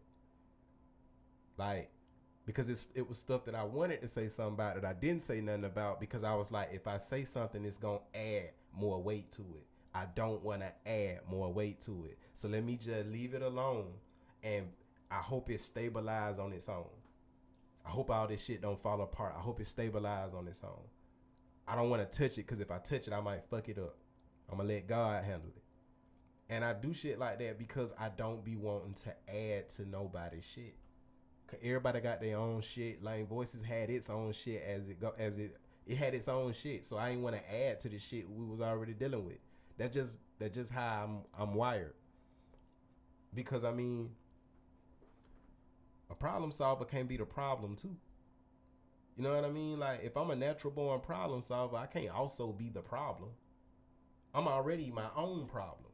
I'm my own problem. I don't need to be your problem too. You didn't accept being my partner, thinking and wanting me to be a problem. You wouldn't have fucked with me if I would have said, hey, I want to be with you, but I am going to be a major problem. You wouldn't have said, yeah. I hope you wouldn't have. Now, unless your gullible shit kicked in, but I don't think your shit would have kicked in. You know what I mean? Like, nobody wants a problem. You accept a problem. You acknowledge a problem. You correct a problem. You solve a problem. You address a problem. You talk about a problem. You deal with a problem. But you don't want a problem. You don't want a problem. You ain't looking for nobody like, Hey man, how much shit you gonna put me through? Oh, you gonna put me through a lot of shit. Okay, hell yeah, let go. Let's get married. Let's elope. Hell no. So like, that's just how I go into it. You know what I mean? And I know everybody ain't like that. I don't know how many people like that, so I can't even give you no nigga metrics because I ain't never been in nobody's head but mine. But in my head, that's a thing. Like, I don't want to do that. I don't want to do that. Especially when somebody tell me shit that they been through. Like when you told me the shit that you been through and shit you dealt with in past relationships, in my mind, I ain't doing. I make sure I don't do that. I make sure I ain't doing that. I ain't fucking with this area. I know she might be sensitive to this, right? To shit in this area, so I'm gonna stay the fuck away from that. And I'm literally just marking it off in my head. Because if you wanted what you already experienced, you would have stayed where you was. Like, the whole reason you were single is because the people you dealt with and the experiences you had with those people, you didn't like them, and that didn't work for you. That didn't serve you. That didn't make you happy. It wasn't what you wanted. So why would I come around and just be like, he did this, and this? All right, I'm gonna do the same thing. That's just how I think about it. Like, that's why it'd be funny to me, man, when I hear people talk about love, because I'm not gonna lie and act like I just know love. Like, I don't know love, but I ain't gonna lie though. I know I'm on the right track. I know I'm on the right track with that one. My understanding of love, I know I'm on the right track. It's a lot of things that I be like, I could be wrong about. That ain't one of them. I know for a fact I'm on the right track with that one. The way I approach love, and don't get me wrong now, my ego get in the way and fuck up shit. My ego get in the way and cause complications. But despite my ego, I think I do a really good job of loving people. Just because I really do go into it with a person like, man, I got your best interest at heart. Like, I'm never trying to look out for me. I don't look out for me until I have to protect my heart. And I don't know if you noticed that, but that's it. It's the only time I look out for me. When we get in arguments and I'm trying to help and you get defensive, and then my whole kind of stance change, at that point I'm protecting myself. I'm still like trying to help, but I realize I'm at danger now. Cause I came to the house, I ain't had my gun out. I had my gun in the car. I just came to the house to goddamn check on you, see how you were doing, and try to help out. But when the gun got drawn on me, I had to go pop the trunk. You know what I mean? Like, but in all actuality, I don't want to have no shootout. I just want to sit on the couch and talk, man. We can roll one, smoke one, we can chill, whatever we want to do. But I'm here for good causes. I ain't here for no war. So like, it be shit like that. But at that time, it's like I just gotta protect myself because I can't lose me in the midst of trying to help somebody else find a way. I can't allow myself to be thrown into the dungeon of sorrow or the dungeon of regret or, you know what I mean, resentment or anger. Or, like, I can't allow myself to be fucked up. So I have to protect myself in certain instances. But even then, though, I still got the other person's best interest at heart. Like, you know how many times me and you argue for your betterment, not for mine, not even for ours, for yours, just solely you. You the only nigga that gonna get $1 from this, and I don't mean like a literal dollar, but you the only person that it'll benefit. But it's like, I love everybody. So when I deal with people, that's just how I love. Like, the way I love is I care about your best interest. What's good for you? I care about that. I care about it like it's mine. So yeah, I'll argue with you. If I gotta argue with you for you to come out of it better, I'll do that. I don't want to. It's a lot of energy for me, but I'll do that. And I do that. We do that. You know what I mean? But it's like, if the end goal though is gonna be good for you, cool. It's people to this day that I know at the time I said it or did it that like, this person ain't gonna fuck with me the same. They're going to take this the wrong way. But I know that what I'm doing is right, and I know it's going to benefit them and be in their best interest.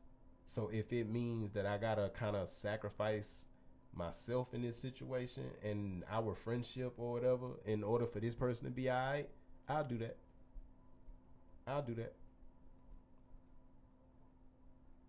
I'm just that person. Like, I'll do that. Like, if me doing something that's gonna help you and better you, and if it's the right thing to do, if me doing that is gonna make somebody not fuck with me anymore, and I gotta lose a friend to help a friend, I'll do that. I've done it before. Because again, it's their best interest I care about. I care about making sure you straight. When a person come into my life, when we veer off and God send you somewhere else and send me somewhere else, I want you to be able to say, even if you don't feel like it, I want to be able to say, I left that person better than when they showed up to me. And as of now, I can say that 100%. It ain't not one person I left in worse shape.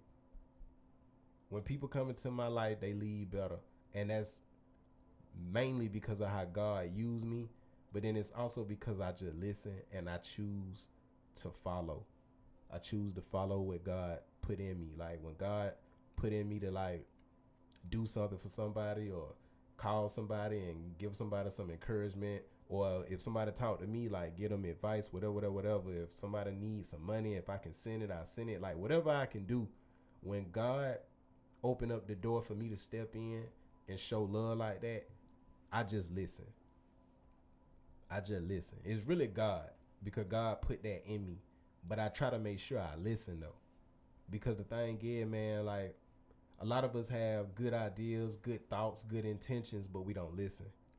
We don't listen. Like niggas be going through shit and you know like, okay, this what I should do to help. And you don't listen to yourself. And then you end up not helping and you end up hurting the situation. Cause you ain't listening to yourself. I'm just a nigga that listen. Like I listen. I really listen. So, you know, man, it's a lot of stuff I get wrong, but when it comes to love, that's something I think I get very right. I get that very right. And once I overcome that ego, it's gonna be even better. But that ego is that's a whole nother thing, because you're gonna always have it. You know what I mean? And that's the real thing when it comes to like your partner going through some shit. It's like, are you gonna allow your ego to get in the way of you being there for them? Are you gonna do that? Like that's an important thing, because that happens. A lot of times that happens. Like the ego, me, get in the way of you. So it's like, what we gonna do? What we gonna choose? You know what I mean? So if you in a relationship with your partner, whatever they going through, you gotta realize, if y'all really partners, nothing they go through shit they go through by themselves. Nothing. There's nothing she can go through where I ain't gonna be there, unless I just physically couldn't be there. You know what I mean? But even if I ain't physically there, get what I'm doing? I'm praying. I'm praying like a motherfucker. And if it's some phone calls or something I can make, I'm doing it. Because I don't know, man, like I'm a man and men provide. And I know women nowadays think that that's just money. Really, you can provide and don't even have to spend $1 and be one of the greatest providers this world had ever seen or never seen. You don't have to have money to provide. But as a man, you are supposed to provide. And some of the things I provide a shoulder. I provide understanding. I provide leadership. I provide the means of growth. I provide support. I provide reasoning. You know what I mean? Like, cause that's important, man. Like, people be going through shit, bro, and they don't. The way that the conversations we have with ourselves in our mind about shit we go through, sometimes that be what pull us under. Not even the thing that happened itself, but how we go in our mind and converse with that thing. the story we create, the narrative we build, that be what pull us under really. So you need somebody who gonna step in and be like, hey, you looked at it like this though? I'm that nigga. That's something I provide. And that's super important because those are flotation devices. If you paying attention and if you understand it and if you appreciate it, you realize this is a flotation device he throwing me. This shit is a lifesaver. This gonna stop me from going under. This gonna, like with the phone number shit, like this is gonna stop me from being engulfed in negativity at a time I don't have to be engulfed in negativity over something that I don't have to get as much energy to. You know what I'm saying? Like, and since y'all don't know, just to be real quick and brief about it, the phone situation we talking about was she got a new phone service. She got some new phone service and a new phone and couldn't keep her own phone number, and she was mad about that shit. She was heated as fuck because they told her she could keep her old phone number, but then when she called and did the switch, they said that she couldn't and she had to change her phone number. She had that phone number for a very long time and all her contacts and all the business shit. You know, y'all know how that shit go. So everybody had that phone number and she didn't want to give it up and she didn't like the fact that she was lied to. And I was trying to give her a different perspective to look at it and, you know, just understand what I could see as God's reason for that. And I saw all of that. But she wasn't trying to hear that shit. Nope, because I thought all of those things. I was still pissed because what I was told and what they decided not to do. I know that, but that ain't. I know that, but that ain't my point though. Because we already know what happened, and you've already said that in this episode right here.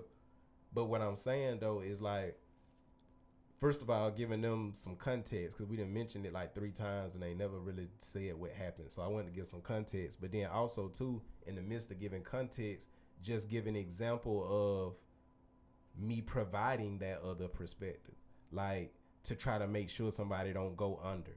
But like she said, if you want to go deep sea diving, you're gonna go deep sea diving. Period. If you want to be mad, alright, be mad then. You know. It's better choices to make, but if that's what you want to do, do that. You just gotta accept that. But we cannot deny there are better choices. So it's just one of them things like what you want, man. You know what I mean? Like some people want to be happy and some people don't, and that's facts. I know we think everybody want to be happy. Everybody don't want to be happy. Some people don't want to be happy. They don't think they deserve it. They don't think they deserve it. They don't think they worthy of it. They don't think they can get it. They don't think they can have it. They don't think they can cultivate it. They don't think it belongs to them. So what they gravitate to and what they reach out for is the bad shit, the negative shit. That's what they cling to because that feels more natural. Oh yeah, it's more natural to feel shitty than it is to feel happy. It's more natural to be upset about what I don't have than to be grateful for what I do have. So when the thoughts of scarcity and the negativity that come with that, when it come, they just grab onto it, they hug it, and they lay in the bed and cuddle and cry with it. But then there's some people who just like, I could do that, but nah, I'm straight. Cause I know what that's like already, and I ain't like it. So I'm gonna go over here. So it's just choices, man. Everyday choices. And at the end of the day, all these choices we make affect our relationship. Every single one of them. Everything that she go through individually reflects and affects us, and vice versa. So how I choose to respond to my shit got everything to do with how she's gonna be affected. And that's a part of being a partner and doing the dance in a relationship. Like, cause that's when people's foot gets stepped on. That's where your foot gets stepped on.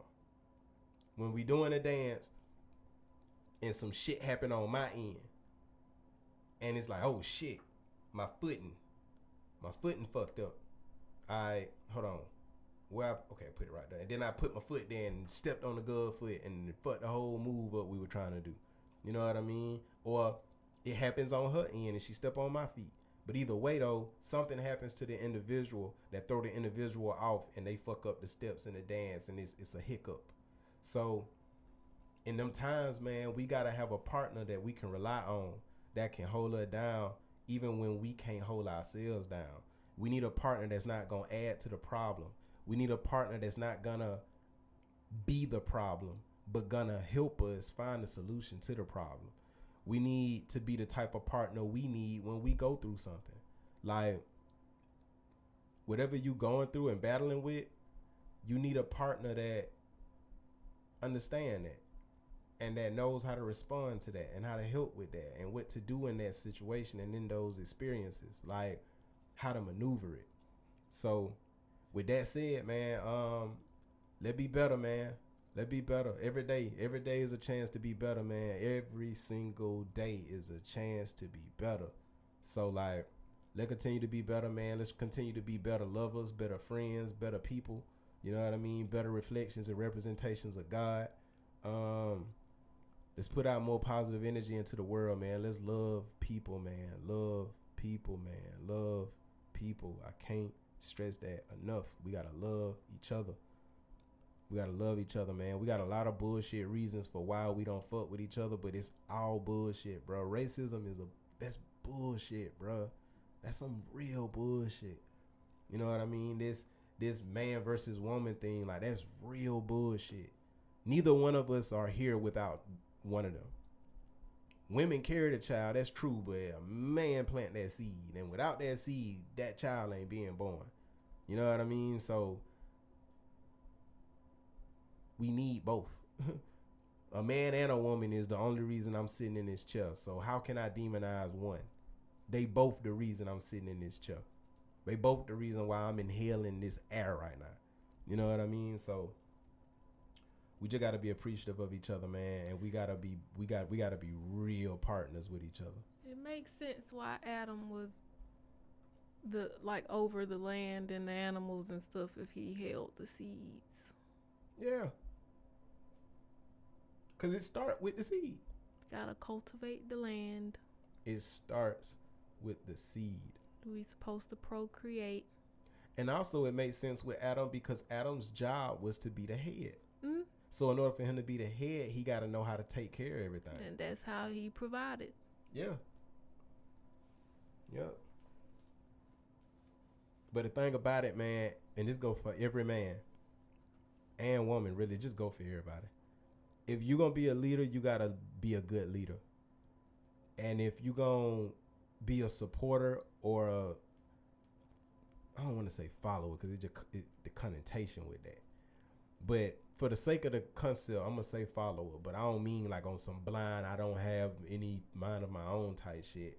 I really just mean like if you just not the leader or the person that's in charge, if you ain't the head figure, you would be one of the followers. Supportive roles. Yeah, you know what I mean? Like, but that's an important job though. Like, cause people always praise the leaders, but it's the followers that really, for real, like, make shit happen. Cause if a leader ain't got nothing to lead or nobody to lead, he just a nigga out there by himself. But the power come from the followers. The structure, the organization, the direction, that shit might come from the leader. The plan might even come from the leader. But the execution couldn't be done without the followers. You know what I mean? So like, I don't know, man. We just gotta appreciate everybody, man. The CEO and the nigga that sweep the flow, they both equally important to me. It just depends on how we look at it. But yeah, man. We gonna end it here, cause we've been talking for a minute, and I know we can easily go into a 3-4 hour conversation, and I gotta edit this, and we got some runs to make, and we got some shit to record. So we gonna end it here, man. But thank y'all for tuning in to the 11th episode of Lane Shit Different Day. I am Joe Henson. I'm Briley. We Blight Love, man. We hope y'all happy. We are. We love y'all. Y'all have a good day. Be blessed, man. Don't just receive your blessings. Be a blessing. Peace.